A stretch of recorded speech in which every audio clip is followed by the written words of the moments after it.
வணக்கம், நான் உங்களுடைய Saravanakumar IRS. Nattukottai Chettiars urban expansion அவங்க எடுத்தாங்க. இங்கே இருக்க சிஐடி சிட்டி இம்ப்ரூவ்மெண்ட் ட்ரஸ்ட், இன்னைக்கு சிஐடி காலனி, சிஐடி நகர், இது எல்லாமே சிட்டி இம்ப்ரூவ்மெண்ட் ட்ரஸ்ட். இது செட்டியார் பண்ணுறாரு. இன்றைக்கும் மெட்ராஸில் ஒரு பாப்புலரான ஏரியாவே இது இருக்குது. எப்படி இந்த கான்செப்டுக்கு வந்தாருன்னா, அவங்க எப்பயுமே ஒரு டவுன் டெவலப்மெண்ட்லேயே வாழ்ந்தவங்க. டவுன்னா அவங்களுக்கு என்னென்னு தெரியும். அவங்க கிராமத்தில் பேருக்கு கிராமம்னு சொன்னால் கூட காரைக்குடியை சுற்றி இருக்கிற எல்லா குடிகளுமே டவுன் கட்டமைப்பில் உருவாக்கப்பட்டது. ரோடாக இருக்கட்டும், பெர்பெண்டிகுலர் ஸ்கொயர் கட்ஸாக இருக்கும், வீடுகளோட அமைப்பு. ஒரு டவுன்னா எப்படி மக்கள் ஆசைப்படுவாங்க, எப்படி விரும்புவாங்க, என்னமாரி லே அவுட் இருக்கணும், அதுக்கு என்ன வேல்யூ வரும். மெட்ராஸில் 100 வருஷம் வந்தவங்களுக்கெல்லாம் மெட்ராஸ் எப்படி டெவலப் ஆகுன்னு உங்களுக்கு தெரியாது. ஆனால் நாட்டுக்கோட்டை செட்டியாருக்கு தெரிஞ்சது. ஸோ இங்கே இருக்கிற அத்தனை டெவலப்மெண்ட்டையும் இனிஷியலாக ரியல் எஸ்டேட்டில் பண்ணது, இந்த ரோடு டெவலப் பண்ணது. இன்றைக்கும் அந்த ரோடு இந்த பாப்புலேஷன் தாங்கக்கூடிய அளவில் அழகான ரோடாக இருக்குது சிஐடி ரோடெலாம். ஸோ இது அவங்களுடைய ஒரு கல்ச்சுரல் அட்வான்டேஜ் நமக்கு கிடைக்கிது. அவங்க எப்படி ஒரு சீஃபேரராக இருக்காங்க அப்படின்னா, ஒரு பெரிய ஒரு ஸ்டோரியை நம்ம ஃப்ளாஷ்பேக் ஸ்டோரியை பார்க்கணும். ஒரிஜினலாக காவேரி பூம்பட்டினத்தில் இருந்து நம்ம பட்டினத்தார் அங்கேருந்து வந்தவர். அவர் ஒரு நாட்டுச்சொட்டுக்கட்ட பரம்பரையை சேர்ந்தவர் தான். பெரிய சிவனடியாரான மாணவர். அவரோட கதை எல்லாத்துக்கும் தெரியும். ஒரு காவேரி பூம்பட்டினத்தோட அழிவுக்கு அப்புறம் அவங்க அங்கேருந்து இடம்பெயர்ந்து கடலால் பாதிக்கப்படக்கூடாத ஒரு ஏரியா தேடுறாங்க. எப்படி மழை பெஞ்சாலும் வெள்ளம் வராது சார். அந்த ஏரியா என்னன்னா, இந்த காரைக்குடியை தாண்டி சிவகங்கைக்கு ராமநாடு நடுவில் இருக்க நல்ல ஒரு ட்ரை பூமி. மழை வந்தாலும் வெள்ளம் வராது, ஆற்றுல தண்ணி வராது, கடல் வராது. இப்படி ஒரு சேஃபான இடத்த கண்டுபிடிச்சதாக தான் நான் நினைக்கிறேன். ஏன்னா அந்த கடல் கொண்டதுக்கப்புறம் அவங்களுக்கு ஒரு உணர்வுகள் எப்படி இருந்திருக்கலாம்னா, நம்ம கடலில் ஒரு பயத்தோடு தான் போகிறோம், பயத்தோடு தான் வர்றோம், எந்த தீவுக்கோ போகிறோம், திரும்பி வருமானு தெரியாது. ஆனால் அட்லீஸ்ட் இதை வச்சு என்ஜாய் பண்ணக்கூடிய ஃபேமிலி நிம்மதியாக இருக்கணும். அவங்களும் கடலில் போயிடுவாங்கன்னு பயத்தில் இருந்தால் 2 பேரும் எப்படி பயத்தில் இருக்கலாம்.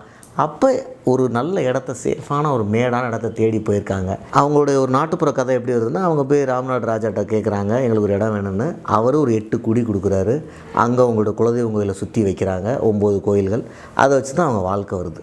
எல்லாமே அந்த ஒர்க்கை சுற்றி தான் இருக்கும். இன்றைக்கி நம்ம எல்லா ஹோட்டல்லையும் போனால் Karaikudi chicken, chilli chicken, Karaikudi mutton, இந்தமாதிரி எல்லா வெரைட்டிலையும் காரைக்குடியோடைய முறுக்கு, அதிரசம், வெஜிடேரியனாக இருக்கட்டும், நான் வெஜிடேரியன் இருக்கட்டும், ஒரு 25 வெரைட்டி இருக்கும் அவங்களோட டச். தமிழ்நாடு முழுக்க இருக்க தமிழர்களுக்கெல்லாம் சாப்பிட்றதுல ஆர்வம் இல்லை என்ன, காரைக்குடிக்கு மட்டும் என்ன இப்படி ஒரு ஆர்வம் அப்படின்னா, அதுக்கு என்ன லாஜிக்? நம்ம கண்ணதாசன் புத்தகத்துலேருந்து நான் படிக்கிற என்ன புரிஞ்சுக்கிறேன்னா, இவங்க ஒரு குரூப்பாக சீஃபேரர்ஸாக போவாங்க ட்ரேடிங்க்கு.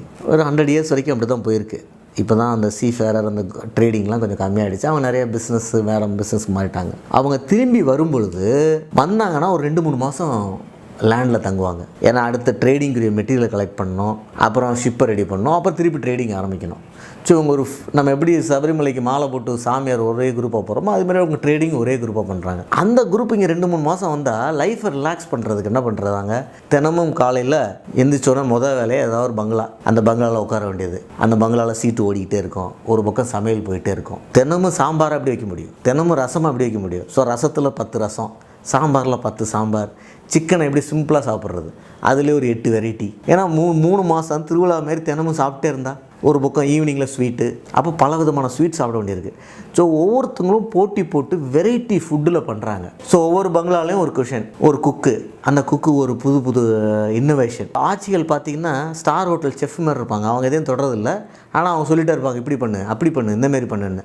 ஸோ அந்த ஃபுட்டிலோட இன்னோவேஷன் தான் இன்றைக்கி நீங்கள் நம்ம பார்க்குற அத்தனை ஸ்ப்ரெட் ஆஃப் வெரைட்டிஸும். ஆனால் அது கண்டினியூவாக இருந்தனால இன்றைக்கி நம்ம கையில் அந்த ஃபுட்டு இருக்குது. ஸோ அவங்க அந்த 2 மாதம் ரெஸ்ட் எடுக்கும்போது அதை டயத்துக்கு, அந்த டைமில் சாப்பாடு, செலிப்ரேஷன், கார்ட்ஸு, இதுதான் அந்த வெரைட்டி காரணம். ஸோ இவங்க இது தொடர்ந்து போயிட்டு இருக்கும்பொழுது அந்த லைஃப் ஸ்டைல், அவங்க அங்கங்கே பார்க்குற பர்மாலேருந்து டீக்கு, இட்டாலியிலேருந்து மொசைக்கு, பெல்ஜியம்லேருந்து கிளாஸு, நீங்கள் காரைக்குடி அரண்மனைகளுக்கு போனீங்கன்னா எல்லா வேர்ல்டில் பெஸ்ட் இருக்கும். அது எப்படி தெரியும்னா, அவங்க ட்ரேடிங்கில் போகும்போது தெரியுது. ஸோ ஒரு மன்னர்கள் என்ன வேணுமோ அது ஈக்குவலான லைஃப் ஸ்டைலில் அவங்க வீட்டுக்கு மெயின்டைன் பண்ணியிருக்காங்க. ஏன்னா அவங்க லைஃப்பில் பெரிய ரிஸ்க் எடுக்கிறோம் நம்ம ட்ரேடிங்கில். ஸோ இங்கே இருக்கும்போது என்ஜாய் பண்ணணும், ராஜா மாரி என்ஜாய் பண்ணணும் அப்படின்னா.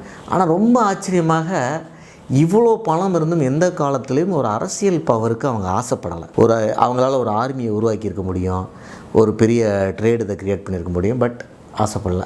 பட் தமிழ்நாட்டில் நிறைய விஷயத்தில் முன்னோடி இருக்கனால என்னோடய பிளாகில் மேரிடைம் டைனஸ்டின்னு அவங்கள பற்றி நான் எழுதியிருக்கேன். ஸோ இது காரைக்குடி செட்டியார்களுடைய அவங்க சென்னைக்கு கொடுத்த கான்ட்ரிபியூஷனும், உணவு கொடுத்த கான்ட்ரிபியூஷனும், அவங்க ஏன் சீஃபேரர்ஸாக தொடர்ந்து ஹிஸ்டாரிக்கலாக இருந்து வந்திருக்காங்க அப்படிங்கிறதும், சோலாஸோடைய மிகப்பெரிய ஒரு மெர்கன்டைல் விங்காக இருந்திருக்காங்க அப்படிங்கிற நம்ம பார்க்குறோம். ஸோ இந்த விஷயத்திலோட நம்ம சமுதாய பார்வையை இன்று நிறைவு செய்வோம். நன்றி, வணக்கம்.